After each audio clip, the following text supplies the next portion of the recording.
Senhor presidente dos trabalhos desta sessão, nobre deputado Wanderson Nogueira, senhoras deputadas presentes, senhores deputados presentes, funcionários, imprensa, companheiros e companheiras que ocupam as dependências da galeria, aqueles que nos assistem pela TV Alerj e aqueles que nos acompanham pelas redes sociais. Eu vou tratar de um assunto que não me agrada de forma alguma. Não me sinto confortável pelo assunto que eu vou abordar agora, que é exatamente o que aconteceu. O que aconteceu não, o que vem acontecendo há muito tempo. É bom que se diga que está dando como resultado encarceramento de deputados da Assembleia Legislativa do Rio de Janeiro. O que é lamentável. Eu me sinto tomado pelo sentimento de tristeza, mas também de indignação. Terminamos um processo eleitoral sui generis. Olha que eu participei. Esse processo eleitoral foi o 13º processo eleitoral ou campanha eleitoral de que eu participo aqui no estado do Rio de Janeiro. De maneira que nunca vi um processo eleitoral igual a esse. A gente sabe que todo o processo eleitoral é diferente do anterior, mas esse extrapolou demais. Extrapolou primeiro porque tinha um candidato a presidente da República que não fez outra coisa durante toda a campanha eleitoral a não ser disseminar a raiva, o ódio, o ressentimento, a violência, a truculência. É isso. O candidato a governador do nosso estado também é a mesma coisa. Foram eleitos de acordo com as regras do processo democrático. Então, como diz aí no futebol, quem está com a bola, ataca, quem não está, defende. Então nós temos que defender isto que está sendo colocado,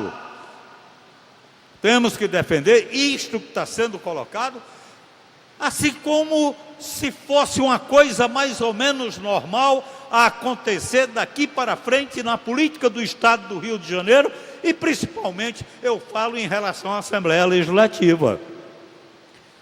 Trazer a retórica palanqueira para a vivência do dia a dia nosso aqui na Assembleia Legislativa, isto daí não vai contribuir de forma alguma para a pacificação, não vai contribuir de forma alguma para adiantar pautas que tenham o significado de contribuir efetivamente para o desenvolvimento do Estado do Rio de Janeiro.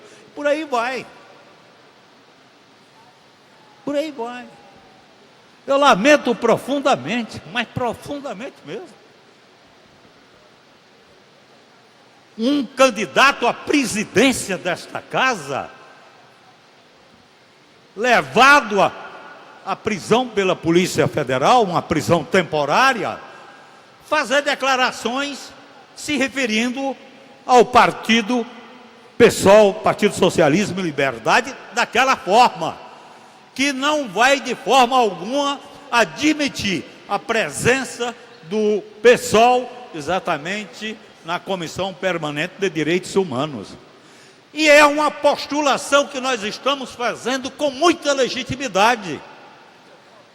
Fazendo com a legitimidade de quem teve o tempo todo como ação política, como intervenção política, de forma firme e intransigente a defesa dos direitos humanos.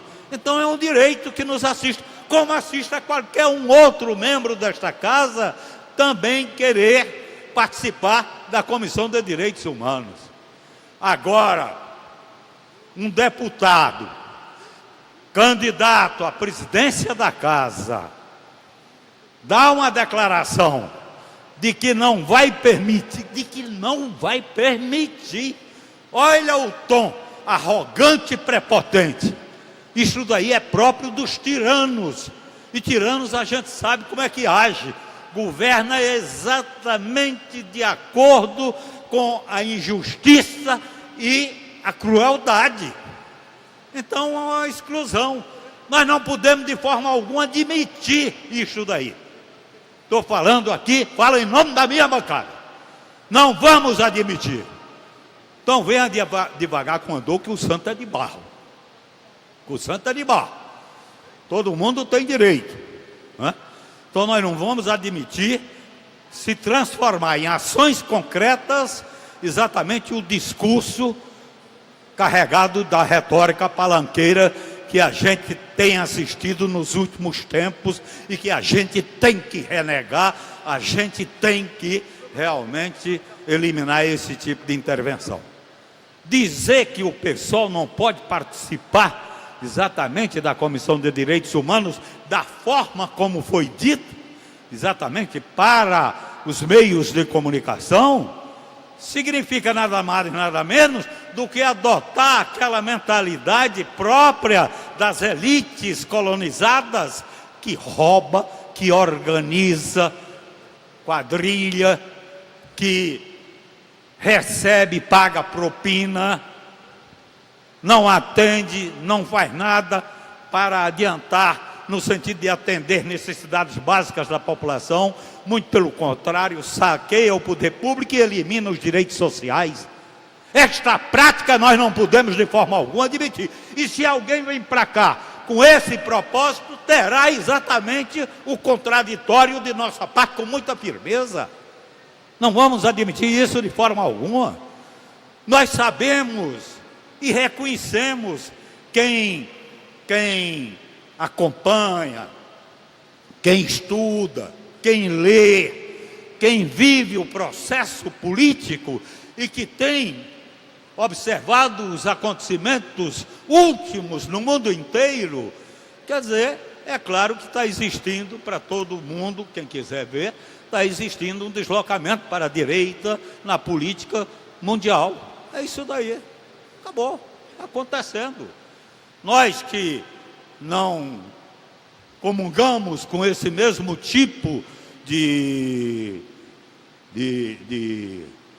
receituário, então nós ficamos exatamente contraditando.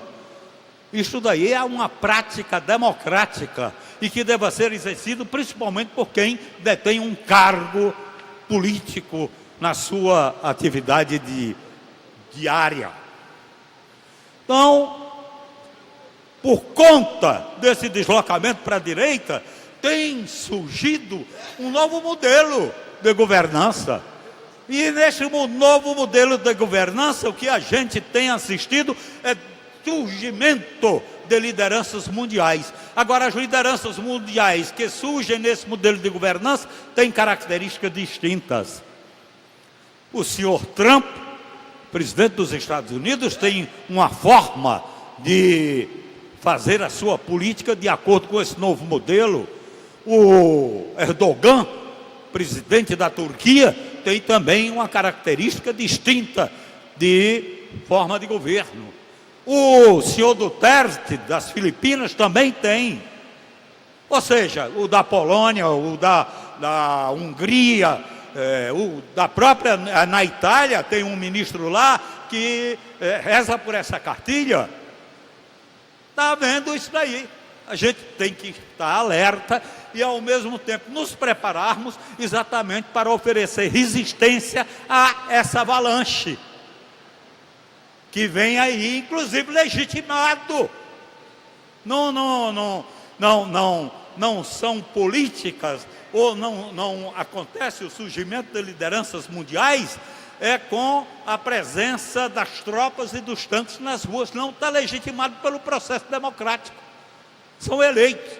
Então cabe a nós, que não concordamos com o ideário dessas pessoas, se preparar para o enfrentamento, mas o enfrentamento de acordo exatamente com as regras civilizatórias e não as regras da barbárie. É isso que nós temos que evitar e é isso que nós não desejamos.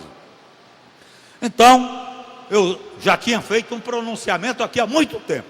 A primeira vez que o deputado André Corrêa falou, dizendo que não ia aceitar o PSOL na Comissão de Direitos Humanos, a primeira que eu fiz um pronunciamento aqui, dizendo que ele não tinha de forma alguma este direito. E a forma como ele estava falando o desqualificava para exercer exatamente a presidência da Assembleia Legislativa. Porque quem ocupa e quem senta naquela cadeira para dirigir o processo legislativo tem que agir como magistrado. E se há, de parte do candidato, já declarações de forma que não condiz com o comportamento, a atitude de magistrado, é claro que se sente não qualificado, no meu modo de ver, exatamente para ocupar essa presidência. Então, de maneira que tem que baixar a bola, tem que colocar os pés no chão, tem que não tornar usual, natural ou como prática normal exatamente a retórica palenqueira. Então, nós temos uma obrigação como partido, de acordo com aquilo que é compromisso nosso, para exercer de forma plena a nossa atividade como parlamentar, como deputado estadual do Estado do Rio de Janeiro. O nosso propósito é de trabalhar o tempo todo para tentar garantir condições de melhoria de vida para a população do Estado do Rio de Janeiro. E isso daí se faz exatamente com o propósito de construção e não com a prática da destruição. É isso daí que a gente tem que deixar muito claro. Não vamos admitir de forma alguma. O que aconteceu é lamentável, é triste e deixa a gente indignado. E quero mais dizer o seguinte: lá fora, quando se olha aqui para esta Assembleia Legislativa e faz denominações em relação a ela de forma que nos desagrada, é bom que a gente olhe exatamente para quem está fazendo isto, porque a sociedade, ela não apoia de forma alguma, na maioria, talvez 90%, 95% das coisas que têm sido praticadas aqui por esta Assembleia, das suas decisões. Conclua, por favor. Contra o povo, e o povo com vida precarizada vai achar que está bem isso daqui. Esta casa aqui já teve gradeada por tudo que é lado, e o gradeamento tinha uma função: impedir a presença do povo na casa que se diz ser casa do povo. Então, que é o quê? Que agora olha para cá e venha dizer que isso daqui é um paraíso? Não acontece isso. Nós temos que olhar exatamente, ou então buscar ouvir e levar em consideração aquilo que está sendo dito lá fora pela sociedade, quando emite uma opinião a respeito do que deveria acontecer, do que deixou de acontecer e do que deverá acontecer daqui para frente em relação à Assembleia Legislativa do Estado do Rio de Janeiro. De maneira, senhor presidente, eu queria deixar aqui exatamente o meu protesto pelas declarações prepotentes e arrogantes do deputado André Corrêa, quando diz que o PSOL não vai participar de forma alguma da Comissão de Direitos Humanos, e lamentar profundamente este fim de legislatura que tem dado para a sociedade como resultado o encarceramento de nada mais, nada menos do que de 10 deputados dessa casa. As prisões de hoje são prisões temporárias, mas que poderão se converter exatamente em outro tipo de prisão, que pode até significar a substituição do mandato pelo suplente. Então, vamos devagar, vamos ter os espíritos e a nossa postura de forma serena ao trabalhar exatamente os assuntos que não devemos de forma alguma, nobre deputada enfermeira Regiane, não devemos de forma alguma escamotear, nem deixar passar ao largo o que está acontecendo. Devemos, e o local ideal para tratar é exatamente aqui. É aqui neste plenário que a gente deve trazer essas questões, debater, discutir, falar as nossas opiniões e ouvir os contraditórios. É isso daí. Muito obrigado.